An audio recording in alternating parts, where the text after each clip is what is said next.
last thing on this little playlist of videos is follow-up.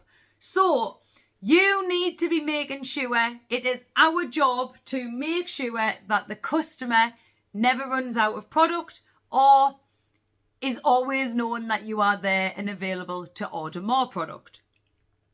So you don't want to feel like you're being pushy. You don't want to be spamming people. You just want to be, again, building those relationships. You've heard that a lot so far over the recent videos.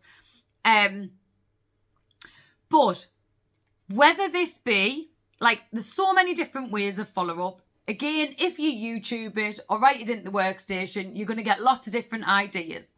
If you're a computer person, you could have a spreadsheet. You could have an Excel sheet. You could have a Word document. You could have it on boards, on Trello. You could have it on your Google Calendar. You might be a pen and paper person and have a follow-up tracker in your planner. You could just have a diary that you write in when you need to follow up with people. You could have just an order book and make sure that you, highlight it one colour when you've said thank you. Highlight it again when you do your 2-week follow-up.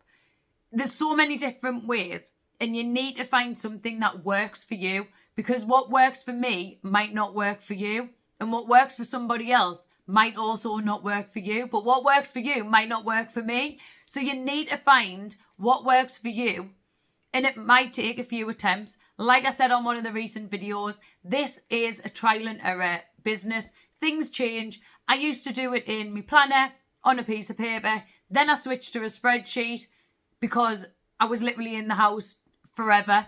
Now I'm on the go again. I've got an extra child. The spreadsheet just doesn't work for me at the moment. So I'm back to my order book. And it is literally what works for you.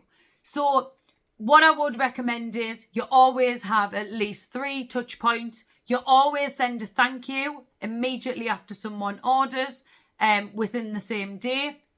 You can then message, get in contact again when their order has been delivered. Make sure they've opened it. Like, I find it insane when people don't open the order. That blows me mind. But make sure people are opening the order. They like what they've received. It's all working. And then you want to be following up 2 weeks after, and maybe it's 2 months as well. Obviously, if they order after one of the follow-ups or 2 of the follow-ups, that's going to restart that cycle. So you're going to do the thank you again, then you're going to do the 2 weeks again, then you're going to do the 2 month again. It is all a process. And like I said, there is millions of ways that you can actually follow up. So definitely have a look at some of the different ways that other consultants do it. And after having a look at a couple, maybe decide on giving one a go. See if it works for maybe 1 or 2 months. I normally suggest around 90 days, giving it a go for 90 days. But if it literally isn't working for you in the first week, get rid of it. Try another thing. Decide how often you want to touch with.